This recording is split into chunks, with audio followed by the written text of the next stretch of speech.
प्रश्न आया है कि जप करना ही क्यों भूल जाते हैं। अभी हम जप कर रहे थे और जप करते रहते 2 मिनट बाद हमें पता ही नहीं चलता कि मैं जप कर रहा हूं और हमारा ध्यान अन्य कामों में लगा रहता है। ये क्या कोई रोग है या कोई विशेष कारण से हो रहा है? प्रश्न अच्छा है और ये प्रश्न लगभग सभी साधकों से जुड़ा हुआ प्रश्न है। ये घटना सबके साथ घटित होती है, ऐसा सबके साथ होता है। प्रारंभिक अवस्था में जब हम साधनाएं करते हैं या साधना की जब हम शुरुआत करते हैं, उस अवस्था में ये अधिक होता है।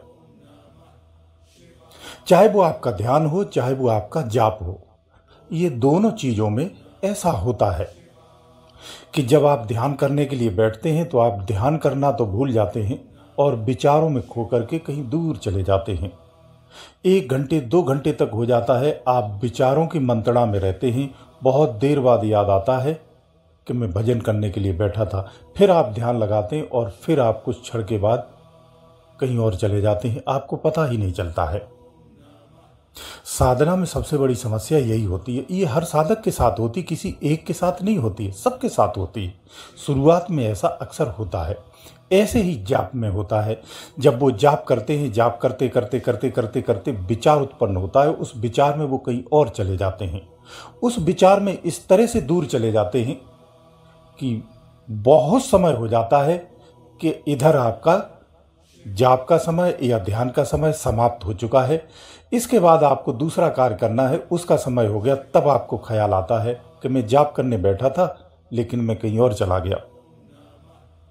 इस तरह से आपका समय बर्बाद हो जाता है। साधक ये संघर्ष कई वर्षों तक करते रहते हैं, इसी में जूझे रहते हैं। इस कारण से भी साधनाओं की प्रारंभिक अवस्था में समय बहुत लग जाता है। इसका मूल कारण है ये समय सबके साथ लगता है। कोई इस पर अधिक कंट्रोल कर लेता है तो उसे समय कम लगता है, लेकिन ये सबके साथ प्रारंभ में होता है। तो ये क्यों होता है, प्रश्न ये उठता है, ये वजह क्या है, और अगर ये होता है तो इसको कैसे संतुलित किया जाए या इसे कैसे रोका जाए, ये जानना यहां महत्वपूर्ण हो जाता है। तो देखो, इसे ऐसे समझिए। सबसे पहले तो ये दिमाग से बिल्कुल से निकाल दीजिए, अपने मन से ये धारणा बिल्कुल निकाल दीजिए, या अगर आपको कोई शंका है तो उस शंका को निकाल दीजिए कि आपको कोई बीमारी है। हो सकता है आपको कोई मेडिकल प्रॉब्लम हो, उसे आपको जरूर चेक करवाना चाहिए। अगर आपको शंका है तो केवल साधना के भरोसे ही नहीं रहना चाहिए। समय समय पर शारीरिक कोई भी पीड़ा होती, उसे डॉक्टर के पास जरूर चेक करवाना चाहिए। अंधविश्वास में कभी नहीं रहना चाहिए। दूसरा, साधना के कारण जो भूला लगता है वो अलग है। जब आप ध्यान में बैठते हैं और आपका ध्यान कहीं और चला जाता है, आप ध्यान का होश नहीं रहता है, उसका एक कारण है। कारण बहुत सिंपल और सरल है, आप इसे समझ सकते हैं। आपका सारा समय संसार में होता है, चित्त आपका संसार में लगा हुआ है और आप ध्यान में बैठते हैं तो सीधी सी बात है, ध्यान आपका संसार की तरफ आकर्षित है तो वो संसार की तरफ ही दौड़ेगा। जिसमें स्वार्थ जुड़ा होता है ना, उधर आकर्षण अधिक होता है। जो निस्वार्थ चीजें होती हैं उसमें आकर्षण कम होता है। इसे इस रूप में भी समझ सकते हैं। ध्यान निस्वार्थ ही है।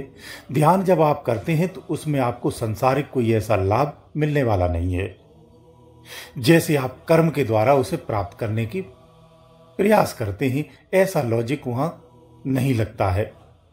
इसलिए आपका ध्यान के प्रति थोड़ी उदारता अधिक रहती है।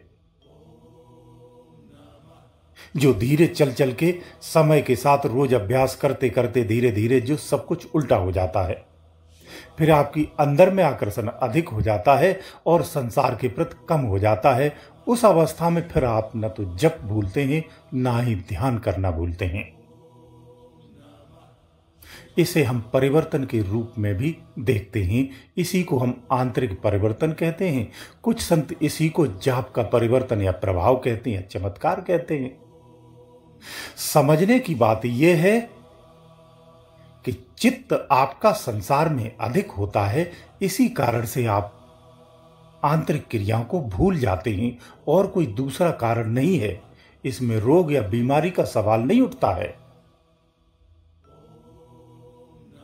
जैसे नित्य कर्म करते हुए आप जब जाप करते हैं तो आपका ध्यान नित्य कर्म में रहता, ना संसार में रहता है। आप संसार में कार्य करते जा रहे हैं तो ध्यान वहां लगाना पड़ेगा। जब ध्यान उधर उस कार्य में चला जाएगा तो जप याद नहीं रहता है, कॉमन सी बात है।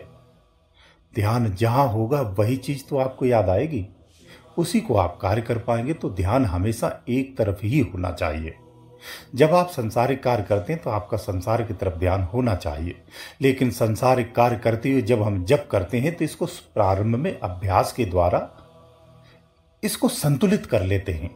इस तरह से संतुलित कर लेते हैं कि हम संसारिक कार्य भी करते रहते हैं और अंतर में मनन भी, जाप भी चलता रहता है। ये एक दिन में, 2 दिन में, 1 माह या 2 माह में नहीं हो पाता है। इसे रोज अभ्यास करते रहते हैं तो कुछ समय लगता है। उसके बाद आप इतने संतुलित, इतने संयमित हो जाते हैं कि आप दोनों कार्य आसानी से कर सकते हैं। किसी से बात करते हुए भी आपका जप चलता रहता है। ये सब अभ्यास से ही होता है, ये ध्यान रखना। इसी कारण से आप जाप भूल जाते हो, क्योंकि एक ही अवस्था में एक ही कार्य हो सकता है, एक अवस्था में 2 कार्य नहीं हो सकते हैं। एक अवस्था में 2 कार्य करने के लिए अभ्यास के माध्यम से उस पर अमल किया जाता है, तब वो संयमित होता है। उस वक्त जाकर के ये सब चीजें संभव हो पाती हैं। इसमें समय इसी कारण से लगता है। हम जब साधना प्रारंभ करते हैं तो होता यह है कि हमें तत्क्षण उसका रिजल्ट चाहिए होता है। उतावलापन होने के कारण कभी कभी हम नेगेटिव भी हो जाते हैं। ऐसा नहीं करना चाहिए। धैर्य से रोज अभ्यास करते रहना चाहिए। अभ्यास से एक दिन इतना अच्छा हो जाता है, आप एक मंत्र की जाप कहते हैं, 4 मंत्रों को एक साथ चलाया जा सकता है। तमाम ऐसे साधक हैं जो 4 मंत्र एक साथ चला लेते हैं, ध्यान भी करते हैं और 3 जगह जाप करते हैं। जो बड़ी बड़ी सिद्धियों को प्राप्त किए बैठे हैं वो इसी में अभ्यासी हैं। वो आपसे बात भी करते रहेंगे, खुली आंख से भी रहते हैं और अंदर में उनका जाप 2-2 स्थानों पर, किसी का 3 स्थानों पर, इस तरह से चलता रहता है। ये सब अभ्यास से ही आता है। तो इसमें कोई जादू या चमत्कार नहीं है। ये सब आपके अभ्यास से आता है। अंदर में आप अपने आप को किस तरह से संतुलित कर पाते हैं और कितना संतुलित कर पाते हैं, ये आपके अभ्यास पर ही निर्भर करता है। अब कुछ गहराई की बात करते हैं। इन गहराई के अनुसार अगर देखा जाए तो अंदर में कुछ शक्तियां होती हैं, वो पहरेदार की तरह कार्य करती हैं। माया स्वरूप जो आपका मार्ग है, उस मार्ग को बंद किया हुआ जहां से हमारा अंदर में प्रवेश करना होता है। वो शक्तियां आपको बार बार भुलावा देती हैं। ध्यान करने से आंतरिक सत्ता जागृत होती है तो बाहर की परत सबसे पहले प्रभावित होती है। ये शक्तियां आपको बार बार भुलावा देती हैं, जिसे कुछ संत माया का रूप कहते हैं कि ये सब माया का भ्रम है, माया भ्रमित करती है। इस तरह से भी आप स्वीकार कर सकते हैं। इसलिए आपको जब भी आप भजन तो छोड़ दीजिए, सामान्य जीवन में भी आप देख लीजिए, अच्छी चीजें धारण करने के लिए, अच्छी चीजें याद करने के लिए उस पर कठिन परिश्रम करना पड़ता है और बार बार करना पड़ता है। लेकिन बुराइयों के लिए कभी आपको कोई परिश्रम नहीं करना होता है। बुराइयां आपको सुते से ही मिल जाती हैं। एक बच्चा कितना अभ्यास करता है, पढ़ाई करता है, सीखता है, लेकिन अपशब्द कहने के लिए उसे कोई नहीं सिखाता है, सुते से सीख जाता है। इसलिए सतमार्ग कठिन होता है। सतमार्ग में चलने के लिए कठोर अभ्यास की आवश्यकता होती है। उसमें ये तमाम नेगेटिव चीजें आपकी बाधक बनती हैं। यही एक कारण और होता है जिसमें मैं आपको जोड़ देता हूं, याद आ गया तो। कभी भी आप देखना, जब आप सत्संग में बैठते हैं तो आपको जमाई आती है। ये सारे संबंध वहीं से स्थापित होते हैं। इसी कारण से ये सब आपको भूला लगता है। ये भूला लगता है तो लगने दो, रोज अभ्यास करते रहो, फिर आपका जाप बंद नहीं होता है, आप फिर जाप करना नहीं भूलते हैं। ये सब आपके अभ्यास पर ही निर्भर करता है, आप कितना रोज अभ्यास करते हैं और कितनी तल्लीनता से करते हैं। प्रारंभ में कार्य फुर्सत होकर के एकांत में बैठ करके इस पर मनन करना चाहिए, ये सबसे सटीक विधि है।